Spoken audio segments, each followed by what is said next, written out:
무상심심미묘법 백천만검난조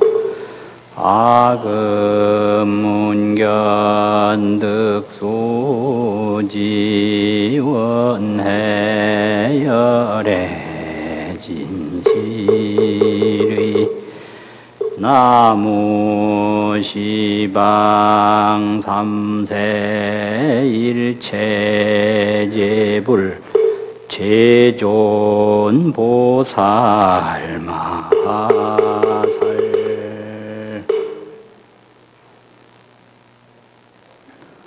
안녕하십니까.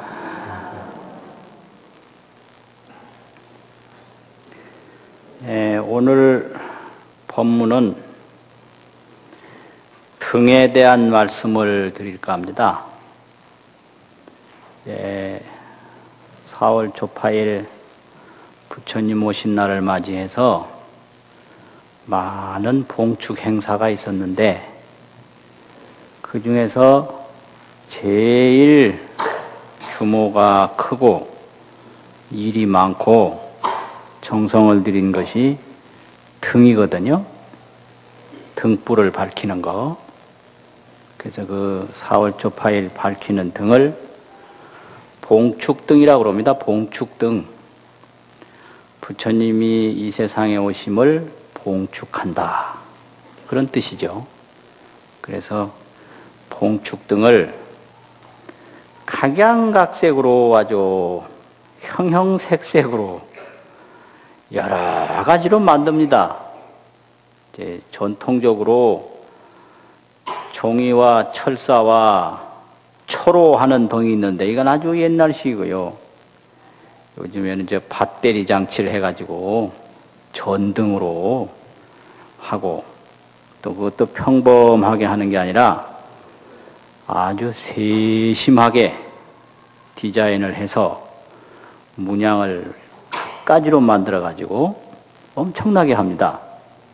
그래서 아주 현대화된 예술적인 그런 등도 있고 전통적인 그런 등도 있는데 여하튼 그 4월 초파일 그렇게 밝히는 등을 통틀어서 이제 봉축등이라 이래가지고 등으로서 봉축을 합니다. 그럼 평상시에는 등을 안 켜는가 하는 문제가 있는데요. 평상시에도 항상 켭니다. 그래서 이제 등이라고 하는 것이 꼭 뭐 전구가 있어야 되고 뭐를 씌워야 등이 아니라 촛불이라든지 전기불이라든지 이런 그 밝히는 것은 다 등이거든요. 그래서 평상시에는 평상시대로 평상등을 항상 켜요. 그래서 부처님 오신 날은 이제 부처님 오심을 봉축하기 위해서 봉축등을 밝히고 이제 평상시에는 평상등을 밝힌다. 그러면 봉축등과 평상등의 의미는 무엇인가? 거기에 대한 말씀을 오늘 드리려고 합니다. 불교를 하나로 상징하면 등입니다. 등. 그래서 그거를 서가모니 부처님을 이 세상에 있는 어떤 모습으로 표현할 때 그건 부처님은 등불이시다 이러거든요. 그래서 법등이라고 그러잖아요. 법등. 부처님은 법을 펴셨고.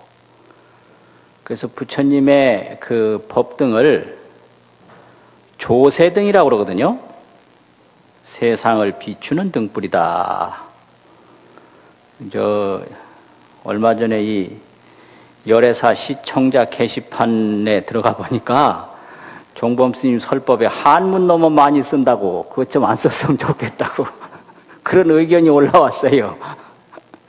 근데 그 의견은 타당하나 이런 예를 들면 조세등이라 이러면, 이거 완전히 한자로 되어 있는데, 이걸 다른 말로 하려면 또 설명이 길고, 좀 곤란하다 하시긴 싶더라고요. 그런데. 근데 지금 한글화된 시대에 이 한자를 많이 빌려서 불교를 이야기한다는 거는 좀 무리가 있지 않느냐. 아주 100번 맞는 말이거든요. 맞는 말인데, 압축돼서 불교가 많이 전해지고 하기 때문에 그걸 전혀 안 쓰려니까 이거 문제가 심각하겠다 그래서 그런 거를 이제 봤습니다. 뭔 얘기했지 지금 금방? 조세등이라 세상을 조명하는 등불이다 부처님이. 그래서 이제 이 부처님 설법 자체가 조세등이에요. 세상을 비추는 등불이에요. 그래서 이 세상의 어두움을 비추는 등불. 그걸 부처님으로 딱 표현하는 말이거든요. 그래서 이 불교를 한마디로 설명하면 등으로 표현을 할 수가 있어요. 그만큼 이 상징성이 아주 큽니다.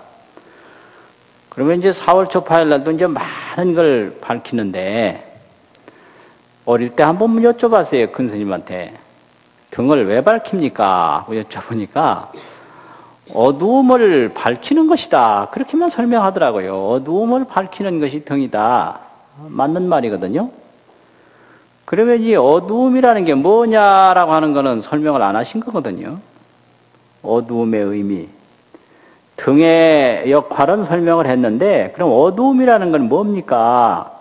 그걸 물을 줄도 몰랐고, 또 그런 거를 설명도 안 하시고, 그것이 옛날식 교육 방법이에요.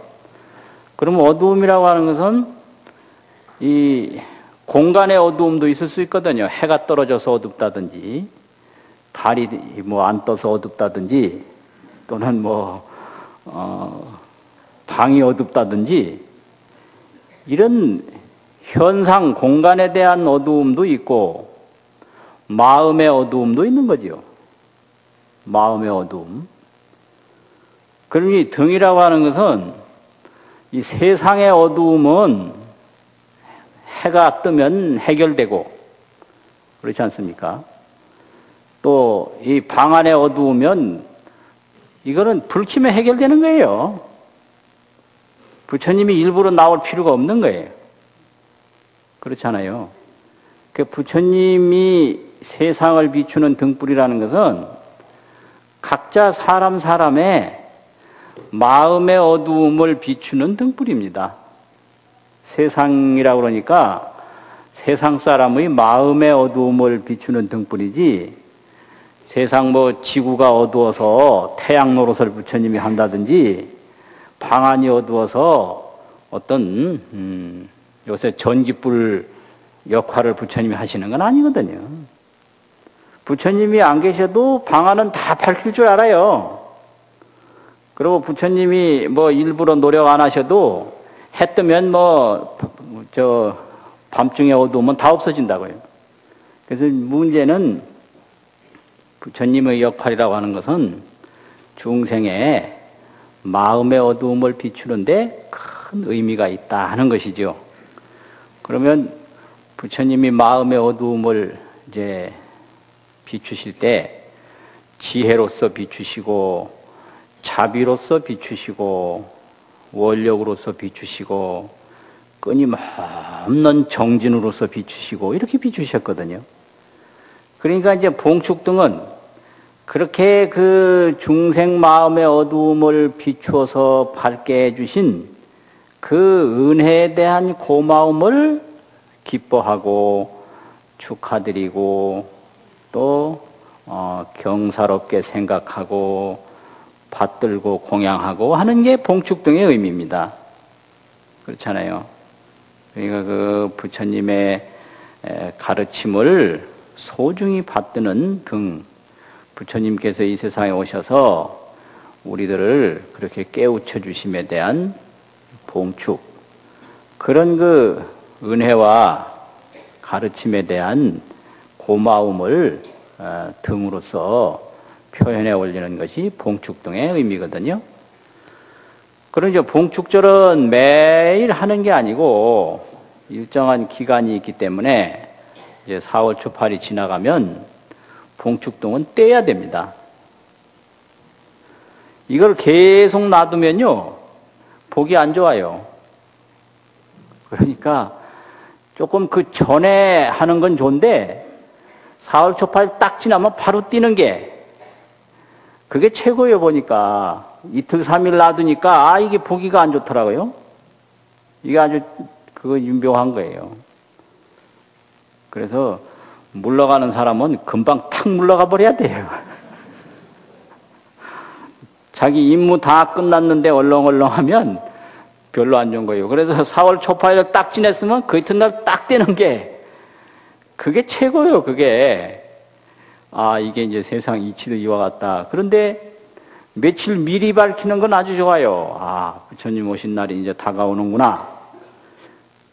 그런데 그날 딱 지나고 하루 이틀 남겨두니까 어쩐지 이상하더라고요. 이게 이제 때라는 게 바로 이런 거라구나 하는 그런 거를 아주 느낄 수 있거든요. 그러면 평상등, 그러면 항상 우리가 등을 밝히는 이유는 뭐냐? 육법공양에서 첫째 등을 의미할 때 반야등이라고 하지 않습니까? 반야등. 등의 상징은 반야치해다. 그러니까 우리는 이 평상시에 등을 늘 킬 때 우리 마음속에 그 반야, 지혜의 불을 밝히는 것이 그게 의미입니다. 지혜의 불을 항상 밝혀야 돼요. 그게 바로 평상등의 의미거든요. 그럼 지혜의 불만 밝히면 중생의 어리석음은 없어지는 거죠. 그러니까 어리석음을 없애려고 하지 말고 지혜의 불을 밝혀라. 그러면 어리석음은 저절로 없어진다 이거죠. 그래서 지혜라고 하는 것은 밝은 것과 같고 어리석음이라고 하는 건 어두움과 같기 때문에 어두움이라고 하는 것은 밝은 것만 나타나면 없어진다 이거예요. 그래서 방 안이 어두우면 바로 불만 켜면 되지 어둡다고 하는 것을 원망할 필요는 전혀 없다 이 말이거든요. 그러면 이 어두움이라는 건 뭐냐? 번뇌거든요. 번뇌. 어두움이라는 게 따로 있는 게 아니라 번뇌예요. 번뇌는 뭔가 쓸데없는 생각, 쓸데없는 걱정, 이 쓸데없는 여러 가지 근심, 이게 번뇌거든요. 그러면 쓸데없는 생각, 쓸데없는 걱정은 어디서 생기는가? 지혜가 모자라는 데서 생기는 거예요. 그러니까 지혜만 밝히면 다 없어지는 거죠. 지혜만 밝히면. 그래서 이제 이런 거를 부처님이 여러 가지로 설명을 하셨어요. 이 지혜가 모자란다는 게 뭐냐. 뭐 그런 건데, 법화경 500제자 수기품에서는 이렇게 비유로 말씀을 하셨는데요. 어떤 사람이 자기 옷 속에 평생 먹고 입고 쓰고 남을 만한 보물을 가지고 있었던 거예요. 그런데 자기 옷 속에 그런 보물이 있는 줄 모르고 늘 밖에 나가서 구걸을 하고 품팔이를 하고 그렇게 산 거예요. 그게 바로 지혜가 모자라는 겁니다. 몸속에 중요한 걸 가지고 있으면서도 그걸 모르는 거예요. 그걸 모르니까 밖에서 구할 수밖에 없죠. 밖에서 조그마한 것만 구해도 아주 기뻐하고 계속 그렇게 힘들게 살아가고 있는 거예요. 그런데 어느 날 그 보물을 안에 넣어준 사람이 그대의 옷 속에는 평생을 쓰고도 남을 보물이 있다. 그걸 가르쳐주는 순간에 그걸 알아가지고 모든 근심 걱정이 다 없어졌는 거예요. 이것이 이제 지혜입니다. 그 가난에 대한 근심, 뭐 생활고에 대한 근심, 미래에 대한 근심, 그 삶을 짊어지고 가는 그런 걱정거리의 근심은 그 보물 하나를 찾는 순간에 없어졌다는 거예요. 그러니까 그 지혜만 밝히면 모든 문제는 끝이 나는 거죠. 지혜만 밝히면. 그런데 그 지혜가 이제 어두워서 그렇게 불안하고 늘 초조하고 그런 것이 바로 어두움이죠. 그리고 이제 능엄경에서는 그 마음의 어두움을 어떻게 표현했느냐면 연야달다라는 사람으로 비유를 했는데요. 연야달다가 하루는 아침 새벽녘에 거울을 보게 됐습니다. 거울을 보게 됐는데 거울 안에 자기 머리가 거기 들어있는 거예요. 거울 안에. 들어있는데 그 거울 안에 보이는 머리가 굉장히 잘생겼고 보기 좋고 근사해요.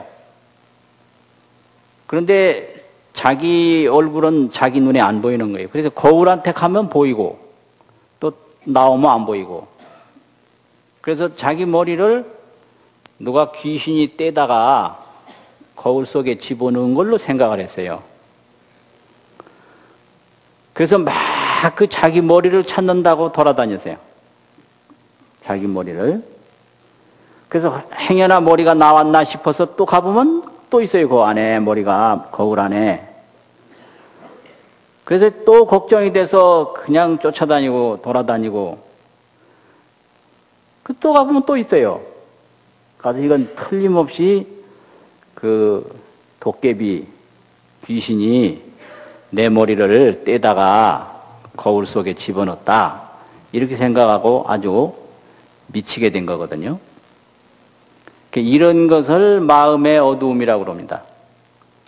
그 거울 안에 비춰진 그 얼굴이 자기 얼굴이고 자기 얼굴은 조금도 자기 몸에서 떠난 일이 없는데 갑자기 아주 한순간에 내 머리가 거울에 있다.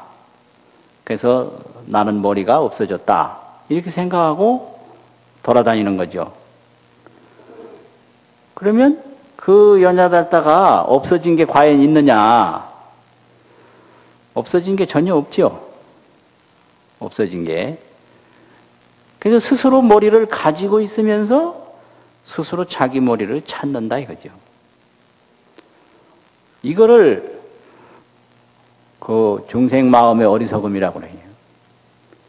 그래서 이 연야달다가 아무것도 없어진 것이 없는데 자기 머리를 찾고 있는다.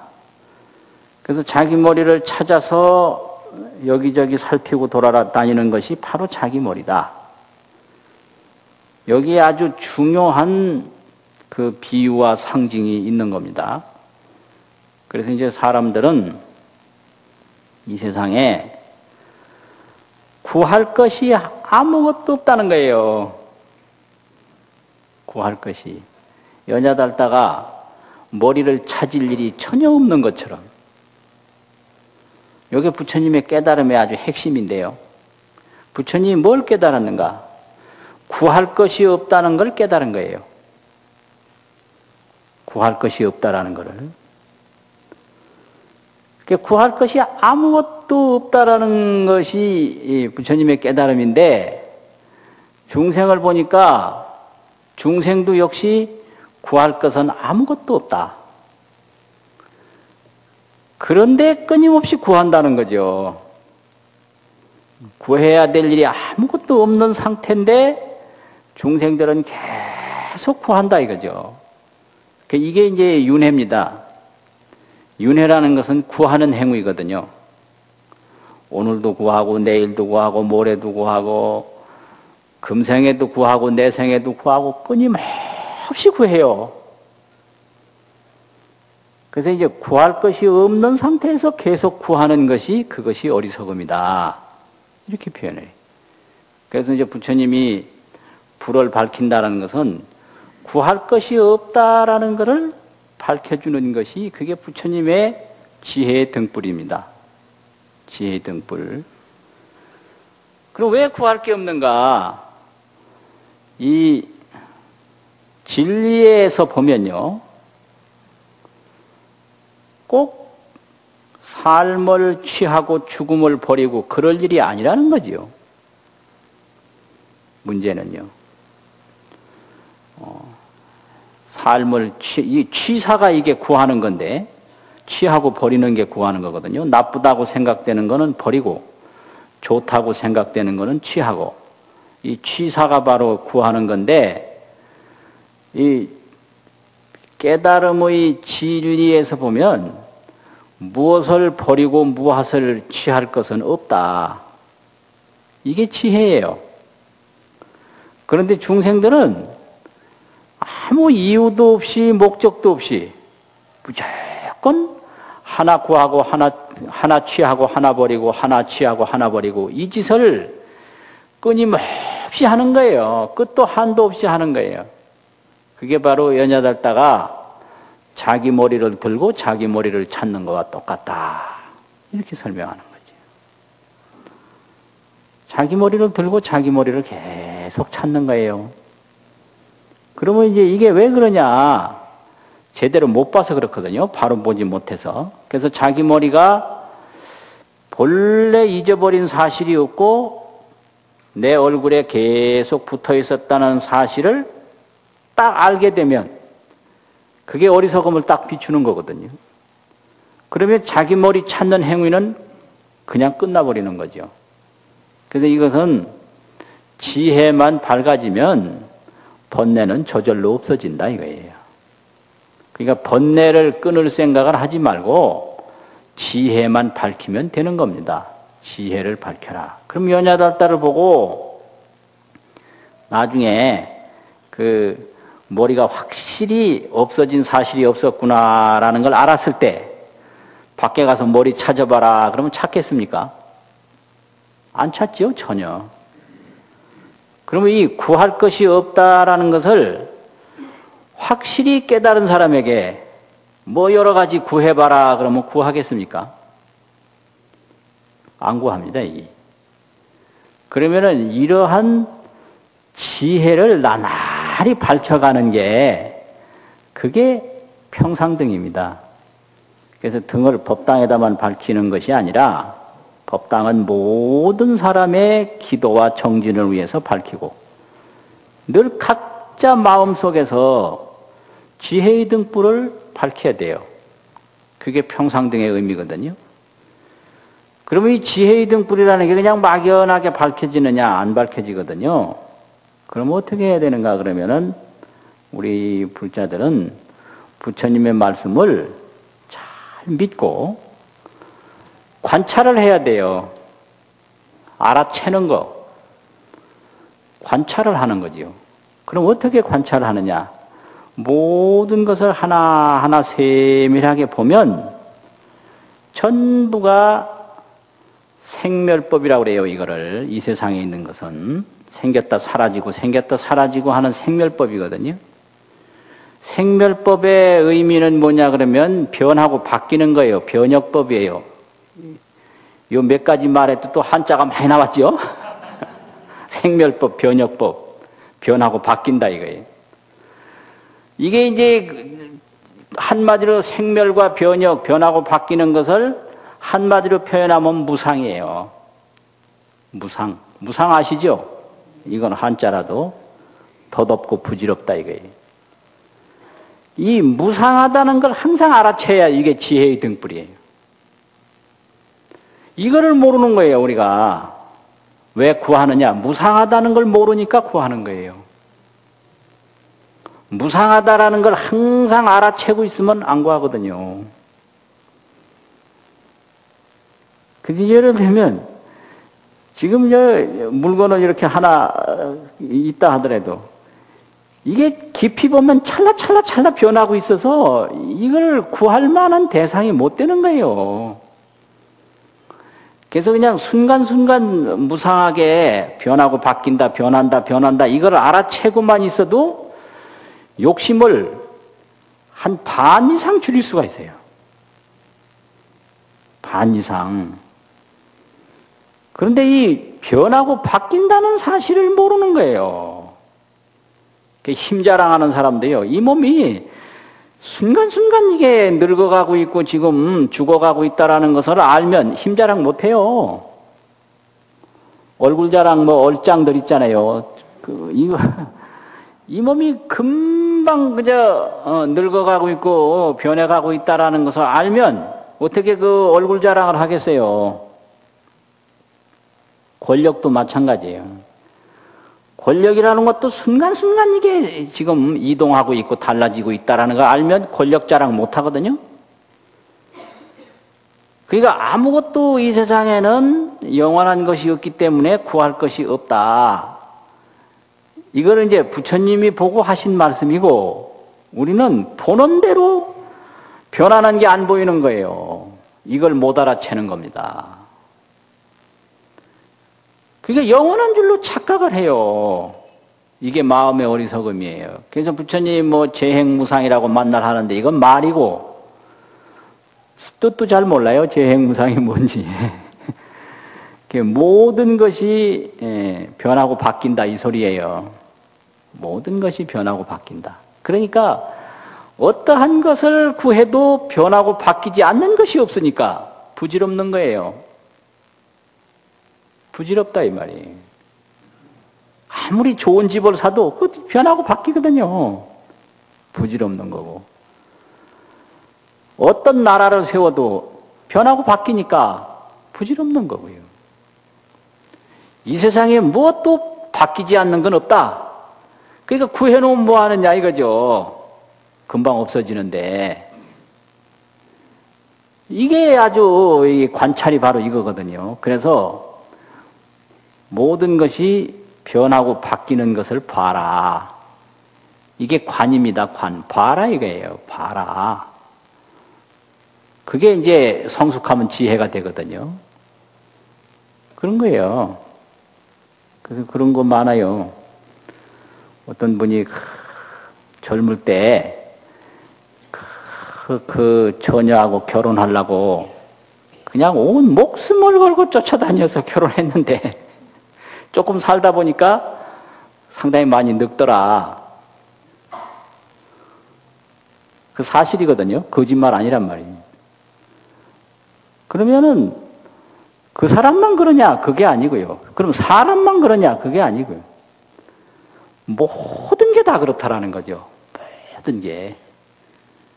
그러니까 흐르는 물과 같다.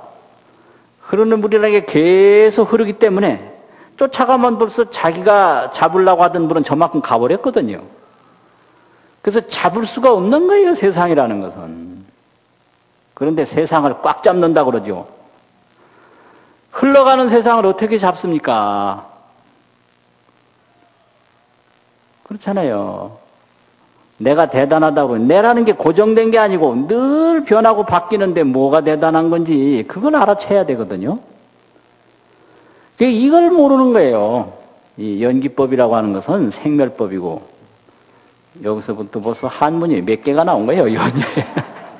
연기법, 생멸법, 뭐 변혁법, 이거 진짜 아주 쉽게 설명했으면 참 좋겠어요. 나도. 그저 변하는 거예요. 순간순간 변하는 거예요. 근데 이 변하는 줄을 모르는 것이 어리석음 중에 어리석음인 거예요. 자신도 변하고 다른 사람도 변하고 나도 변하고 세상도 변하고 1분 1초도 멈춰 있는 건 없다 이거예요. 그래서 어떤 걸 구해놔도 허망하다. 자꾸 변하니까요. 이 말이죠. 그래서 이 변하고 바뀌는 것을 모르는 것이 어리석음인데 그걸 아비디아라고 인도말로 비디아는 밝은 거고 아는 밝음이 없다고 하거든요. 이걸 한자로 무명이라고 그래요. 무명. 무명이다. 그게 밝음이 없다 이거죠. 지혜가 없다. 그러니까 지혜가 없으니까 무명 아닙니까? 어두운 거라 이 말이죠. 그래서 늘 관찰하고 알아채라. 이것도 순간순간 지금도 변해가고 있고 저것도 변해가고 있고 나도 변해가고 있고 너도 변해가고 있고 항상 변해가고 있으니까 어디에 의지할 것도 없고 변하니까 의지할 수가 없잖아요. 어머니에 의지하지도 못해. 어머니가 순간순간 변해가니까 아버지에 의지할 수도 없는 거예요. 아버지도 순간순간 변해가고 세상에 의지할 수가 없어요. 세상이 그냥 바뀌어가는 거 아닙니까? 내 몸에 의지할 수가 없어요. 내 몸이 보이지 않는 사이에 얼마나 지금 달라지고 있는데요. 이 세상에 어디에도 의지할 데가 없고 무엇도 구할 것이 없다. 이거를 똑바로 알아채면 번뇌는 안 생깁니다. 구할 마음이 안 생기거든요. 구할 마음이. 그래서 항상 이렇게 알아채는 거, 이게 지혜입니다. 이 세상에 어떠한 것도 변하지 않는 건 없다.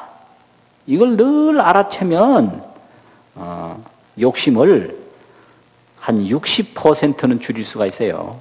이 변하는 것을 모르는 것이 욕심의 원인이에요. 그래서 그거 하나만 얻으면 영원히 행복할 걸로 생각을 한단 말이에요. 이게 완전히 잘못된 거거든요. 이게 아주 심각하게 아주 중요한 문제입니다. 그럼 왜 중생들이 이걸 모르느냐? 그러면 원각경에서는 이렇게 설명했어요. 금강장에서 화륜정안이라고 어두운 밤에 이 불을 하나 들고 막 돌리면 이 둥그렇게 보여요. 이게 화륜이에요. 이 불둘레. 그런데 이게 불이 둥근 게 아니고 촛불 하나였거든요. 근데 워낙 빨리 돌리니까 둥그렇게 보이는 거예요. 그래서 이게 불은 돌아가는데 눈이 안 돌아가고 고정되어 있다 보니까 그 돌아가는 속도를 눈이 못 따라가니까 동그랗게 보이는 거예요. 그래서 이 변하는 것을 못 보는 것이 그와 같다는 거예요. 세상이 굉장히 빨리 변하는데 눈이 못 따라가서 안 변하는 걸로 보인다라는 거죠. 불덩어리가 돌아가는 건데 동그랗게 보이는 거와 똑같다라는 거예요. 그래서 못 알아챈다는 겁니다. 이거 재미있는 비유 아니에요. 그래서 자세히 관찰하면 시시각각으로 지금 변해가고 있는데 그걸 못 알아챌 뿐이라는 거죠. 그걸 빨리 알아채서 이 세상에 구할 것이 없고 의지할 것이 없다라는 것을 확실히 보고 있는 것이 내가 마음의 번뇌로부터 벗어나는 아주 살 길이에요. 그게 바로 활로 우리가 살아갈 수 있는 길이거든요. 그게 이제 지혜의 등불입니다. 평상시에 밝히는 지혜의 등불이에요. 그러면 그 변하는 것만 관찰만 하고 있으면 뭐가 되냐? 되는 게 뭐가 있어요? 안 되잖아요. 이제 다 변하는 것만 가만히 관찰하고 있으면 뭐가 돼요? 그것이 전부가 아니고요. 그 다음에는 부지런히 정진을 해야 돼요. 그게 두 번째 평상등의 의미예요. 왜냐하면 이 몸도 시시각각으로 달라지고 세상도 달라지고 이랬으니까 기다리면 안 되고요. 오늘은 오늘대로 열심히 노력을 하고 내일은 내일대로 열심히 노력을 하고 순간순간 노력을 하는 것이 그게 정진이거든요. 그래서 이 몸도 가만히 아껴놓고 나면 나중에 그냥 변해가니까 아무짝도 쓸 데가 없어요. 그러니까 더 변해가기 전에 자꾸 공덕을 지어야 돼요. 그래서 도인들이 전부 욕심 부리지 않고 부지런하게 정진했거든요. 그게 도인의 가풍입니다. 그래서 마음으로 욕심은 안 부리되 몸으로 항상 부지런하게 노력하는 게 그게 도인의 가풍이에요. 욕심도 없이 왜 부지런히 하냐? 이건 몰라서 하는 소리예요. 그래서 이 몸도 엄청난 그런 힘이 있는데 이 힘 빠지기 전에 열심히 하는 것이 그게 바로 살아가는 법칙이고 그게 이 지혜를 밝히는 법칙이거든요. 그래서 끊임없이 정진하는 거예요. 끊임없이 정진해. 그래서 또 하고 또 하고 또 하고, 오늘은 오늘대로 열심히 하고 내일은 내일대로 열심히 하고, 이게 바로 이 마음을 쓰는 길이거든요. 마음이라고 하는 것을 이제 구하는 거 없이 쓰게 되면 어떻게 쓰느냐 그러면 첫째는 행동으로 쓰는 거예요. 내가 해야 할 일, 기쁨이 되는 일, 복이 되는 일, 덕이 되는 일을 행동으로 열심히 실천하면 그게 마음을 잘 쓰는 건데, 그게 지혜의 불을 행동으로 밝히는 거죠. 행동으로. 또 물질로 밝힌다. 물질을 잘 관리를 하면 그게 또한 물질로 밝히는 거 아니에요. 그래서 열심히 노력을 하는 것이, 그것이 정진인데, 그 정진하는 것이 바로 지혜를 밝히는 의미입니다. 그리고 그렇게 정진을 해서 남는 소득이 있으면 그것도 뭐하냐, 역시 쌓아놔봤자 다 없어지는 거예요. 그러니까 없어지기 전에 다 그렇게 나누고 보시하고 함께 해서 공덕을 짓는 거죠. 이것이 말하자면 육바라밀이에요. 다른 게 아니고. 육바라밀이라 이렇게 교리적으로 형식적으로 가르치면 뭐가 뭔지 잘 모르지만, 실제 보면 모든 것은 변한다라는 관찰을 하면 욕심내고 집착할 일이 없다. 그러니까 변하니까 내일을 믿지 말고 다른 거를, 허무한 것을 집착하지 말고, 이 건강이 있을 때까지 순간순간 열심히 부지런히 노력하는 거, 이것이 지혜다 이거예요. 그래서 남은 결과가 있으면 이거 쌓아놔봤댔자 의미가 없는 거예요. 이건 다 날아가게 돼 있어요. 그래서 뭐 이걸 형식적으로 설명하면 100년 동안 재산을 모아도 그 주인이 숨 떨어지면 하루아침에 날아간다, 뭐 이런 얘기인데, 그렇게 어려운 얘기 할 거 없이 이 재물이라고 하는 것은 오래되면 의미가 없는 거예요. 날아가는 거예요. 그러니까 없어지기 전에 보시하고, 재물은 음식과 같아서 아무리 좋은 음식이라도 오래되면 쉬어버리거든요. 쉰 음식은 못 먹는 거예요. 썩어버려요. 그래서 아무리 좋은 몸이라도 늙으면 소용없어요. 그래서 늙기 전에 좋은 일 열심히 해야 돼요. 이 몸 늙기 전에. 그래서 뭐 요새 보면 육체미 자랑하고 힘 자랑하고 이런 것 많이 하는 건 보는데, 그 몸 가지고 평상시에 뭐 하냐, 이거는 잘 모르겠거든요. 그래서 그게 이제 잘못된 거예요. 이 몸이라고 하는 것은 행동이 중요한 거지 생김새가 중요한 게 아니잖아요. 얼굴도 마찬가지예요. 뭐 눈으로 보고 뭐 코로 숨 쉬면 되는 거지, 입으로 먹고. 그게 뭐 이렇게 생기고 저렇게 생긴 게 무슨 큰 의미가 있어요. 이게 기능인데, 이게 용모로 이제 접근하면 잘못된 거 아니에요. 그러니까 어떻게 생겼는 게 중요한 게 아니라 어떤 역할을 하느냐, 이게 대단히 중요한 거거든요. 그래서 모든 것은 변해간다라는 사실을 항상 눈 똑바로 뜨고 관찰을 하고, 열심히 이 몸이 더 변화하기 전에, 더 노쇠하기 전에 열심히 노력을 해서, 그 나머지 부분은 역시 그것도 음식으로 말하면 쉬기 전에 나눠 먹듯이, 망해가기 전에, 재산은 반드시 모이면 흩어지거든요. 흩어지기 전에 더 기쁨을 나누고 덕을 쌓고, 그렇게 되면 그게 평상시에 모든 그 세상을 환히 밝히는 등불입니다. 이게 평상등이에요. 그런데 보통은 이걸 순서를 이제 바꿔서 설명하거든요. 자비를 베풀어라, 보시를 하라, 이렇게 설명해요. 맞는 말이에요. 근데 자비를 베풀고 보시를 하기 위해서는 평소에 끊임없이 정진을 해야 돼요. 정진이 없으면 보시할래야 할 게 없어요. 그렇잖아요.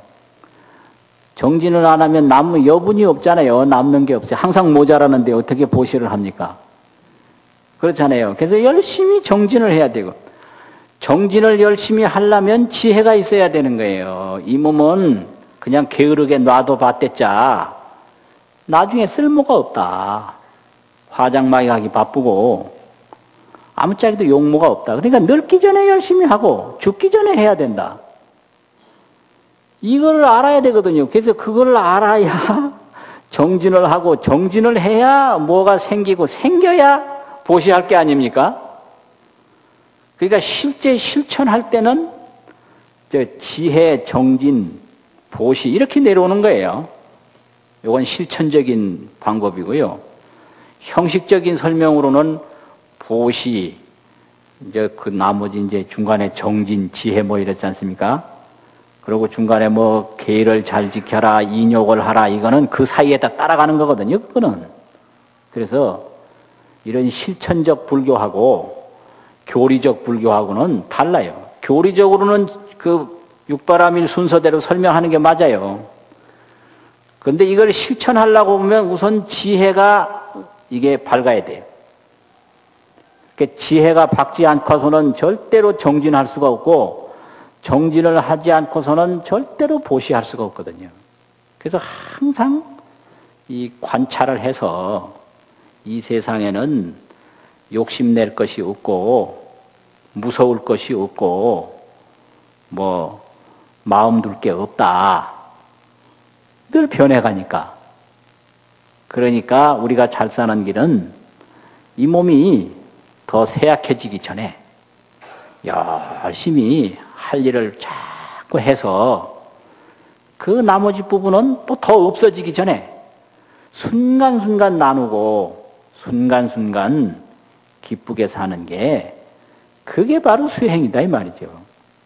그래서 수행이라고 하는 말을 요즘 많이 쓰는데 그 수행이란 아무것도 아닌 거예요. 뭐냐? 마음을 잘 쓰는 게 그게 수행이에요.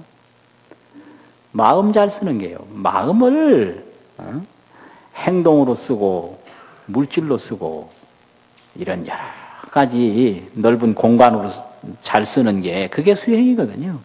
그렇게 되면 되는 거예요. 그래서 그렇게 믿고 열심히 하면 성불은 저절로 돼요. 우리가 뭐 말로만 성불합시다 이래놓고 만날 욕심이나 부리고 또 정진 잘 안 하고 보시 잘 안 하고 그러면 이게 성불은 안 되는 거예요. 그거는. 그래서 성불도 하나의 욕심의 대상일 뿐이지 그림의 떡인 거예요. 그림의 떡. 그래서 맨날 요새 깨쳐야 된다고. 깨치는 것도 욕심의 대상이 되면 안 돼요. 그 내가 이루는 거지 욕심이 아니거든요. 그건. 그래서 항상 우리가 지혜가 이렇게 밝아 있어야 된다 이 말이죠. 그래서 근세에 우리나라에 도인이 참 많이 나왔는데 그 많이 나온 도인 중에 지혜제일이라고 하는 도인이 있어요. 그 도인을 해월도인이라고, 해월, 지혜자 달월자 해월 스님이라고 하는 분인데 이 스님의 지혜가 얼마나 높으냐. 하여튼 지혜는 해월을 당할 사람이 없다 이렇게 아주 칭송을 받으셨다 그래요. 근데 예를 들면 뭐 이런 걸 하나 말씀을 하시더라고요. 그 내원사에 이제 계시면서 어떤 일이 있었느냐면 내원사가 그 통도사 그쪽 내원사거든요. 있었냐면 항상 그 물 걱정 안 하고 농사 지을 수 있는 아주 옥답 좋은 논을 5마지기를 팔아서 산기슭에 가가지고 논을 개간을 했는데 개간하고 보니까 서마지기밖에 개간이 안 됐어요. 5마지기 다 팔아가지고 했어도. 그러니까 제자들은 그 좋은 논 단마지기를 팔아서 지금 산기슭에다가 산 밑에 그 서마지기 했으니 그런 손해가 어딨냐. 완전히 미치는 장사다. 그러니까 그 해월 스님이 뭐라고 하셨느냐면 그게 아니다. 서마지기는 서마지기대로 우리가 팔았지만 제자리에 있지 않느냐 이거예요. 서마지기는 서마지기대로 제자리에 있고 우리가 참 단마지기는 단마지기대로 제자리에 있고 서마지기는 개간에서 새로 생겼으니까 엄청난 이익이다. 그게 절대 손해가 아니다 이거예요. 이런 것이 말하자면 지혜예요 이게. 그래서 단순히 이걸 내 것이냐 내 것이 아니냐 이렇게 소유 개념으로 보면 엄청난 손해인 거예요. 그런데 세상은 소유가 아니거든요. 그래서 소유 개념으로 보지 않고 지혜로 살펴볼 때 이익인 거예요. 이게 지혜거든요. 그러니까 이 세상을 전부 이렇게 지혜로 보면 문제가 하나도 없는 거예요. 그러니까 이 해월 스님은 항상 이런 지혜가 항상 밝아 있다 그래요. 조금도 이 지혜가 어두워진 일이 없다. 그러니까 이게 아주 중요한 거거든요. 그래서 어떤 문제 일을 해도 그 해월 스님은 목표를 정해놓고 하질 않아요. 목표를 정해놓고 그냥 하고 그래서 이제 일하는 사람들이 힘들면 스님 법문해 주세요. 그러면 늘 법문하시기를 이 둥글고 밝은 줄을 아느냐. 원광인데요 이게. 둥그런자 빛광자 이 둥글고 밝은 도리를 아느냐 모르는데요. 그럼 또 하시오. 둥글고 밝은 걸 알아야 된다. 해가 넘어갈 때까지 계속 하시오. 그러면 다른 사람이 보면 답답하죠. 저걸 빨리 해내야 되는데 저렇게 일은 안 하고 그러니까 어떻게 하느냐고. 근데 그런데 관심이 없어요. 일을 얼마큼 더 하고 덜 하고 전혀 관심 없어요. 그럼 뭐에 관심이 있느냐? 이 사람들이 지금 다 가난하고 힘든 사람인데 일을 하기 위해서 부른 게 아니라 도와주기 위해서 부른 거예요. 그냥 일 안 시키고 돈을 주면 자존심이 상한다 이게. 그래서 도와주기 위해서 와서 일하라 이렇게 해가지고 일감을 주고 그냥 그 품삯으로 주고 또 부르고 주고 그게 지혜인 겁니다 이게. 지혜라는 게. 그래서 그 행위 속에 그 지혜물이 들어가서 하는 거하고 그냥 깜깜하게 어둡게 하는 거하고 전혀 틀려요. 전혀 틀려요. 그래서 열심히 모아가지고 그걸 하나도 베풀지 않고 자식한테 온팡 줬는데 자식이 그거 믿고 완전 인간 버려가지고 아주 불행해지는 게 얼마든지 있거든요. 그게 아주 영리한 것 같지만 세상이 어리석은 거예요. 그게 그러니까 이 지혜로 세상을 살 때 이제 그만큼 넓어지고 깊어지는 거죠. 그리고 근세 도인 중에 또 수월 스님이라고 계셨어요. 수월 스님. 이분은 정진은 최고라고 하시다. 아주 정진이. 이 양반은 여러 가지 이제 그전에는 이런 도인 스님들 말씀이 많았어요. 그런데 한 70년대 이후로는 그 말을 전혀 들을 수가 없더라고요. 한 60년대까지만 하더라도요. 수월 스님이 어떠셨고 해월 스님이 어떠셨고 그 얘기가 엄청나게 많았거든요. 근데 요즘에 이제 그런 얘기를 잘 못 들어요. 그래서 이게 참 문제다. 그런데 수월 스님은 참선해가지고 도를 깨치신 분도 아니고요. 대비주 외워가지고 확철대오를 했다고요. 신묘장구 대단한 있지 않습니까? 그것만 외우셨는데 그건 보통 그냥 빠꼼하게 깨달은 게 아니고 일체 망상이 그냥 완전히 녹아질 정도로 그냥 그렇게 엄청나게 대도를 이루셨다. 대비주를 통해서. 근데 그 양반은 평생 일반 속가의 모습도 그렇게 일을 못할 정도로 일만 하셨다는 거예요. 모습 중에 상모습이다. 일반 내 어릴 때만 해도 그 대농가에는 모섬이 있었거든요. 근데 머슴도 계급이 있더라고요, 보니까. 일 잘하는 분은 상머슴이고, 또 일을 현찮게 하면 그건 아니에요. 근데 이 수월 스님은 어떤 머슴도 따라갈 수 없을 정도로 그렇게 일만 하셨대요. 그게 도인의 가풍이에요. 밤낮 없이 일을 하셨다는 거예요. 그래서 저녁에도 그때는 집신 삼아서 신고 다니고 있는데 밤새도록 집신을 삼아서 이제 길 떠나는 사람이 있으면 전부 하나씩 나눠줬대요. 이게 정진이거든요. 그래서 이렇게 자기 걸 구하는 것이 있으면 이런 정진이 안 나오는 거지. 이런 정진이 안 나오고 또 정진했다 하더라도 그 직신을 삼으면 잘 이제 쌓아놓을 거 아니에요? 오래 쌓아놓으면 뭐예요? 다 사가서 못 쓰는 거 아니에요? 그게 나눠주고 보시가 되는 거예요. 그러면 이 집신 하나를 보시하기 위해서 자기가 이걸 열심히 만드는 정진이 있어야 되고요. 이걸 정진을 하기 위해서는 이 세상에서는 구할 것이 없다라는 그런 지혜 마음이 없이 어떻게 정진이 됩니까? 그렇잖아요. 이게 불교인 거예요. 그래서 항상 이 세상에는 구해봤댔자 쓸데가 없다. 아무리 좋은 걸 구해놔도 변하고 바뀌니까 쓸데가 없다. 이거를 눈 똑바로 뜨고 관찰하고 있어가지고 그걸 항상 살펴보고 이 몸 늙기 전에 이 기회 없어지기 전에 열심히 노력을 해서 그 소득이 또 변하기 전에 나누면 그게 바로 정진이다 이 말이죠. 그것이 바로 지혜고 그것이 바로 평상시에 밝히는 등불이다.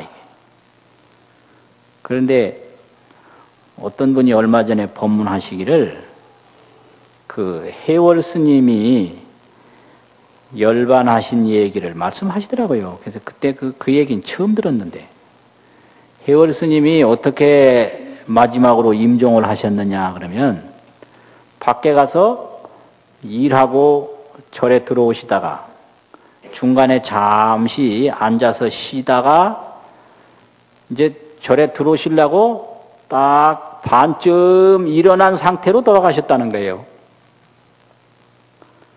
정말로 그랬다면 이거 정말로 대단한 열반입니다. 동서고금에 이런 임종상은 없어요.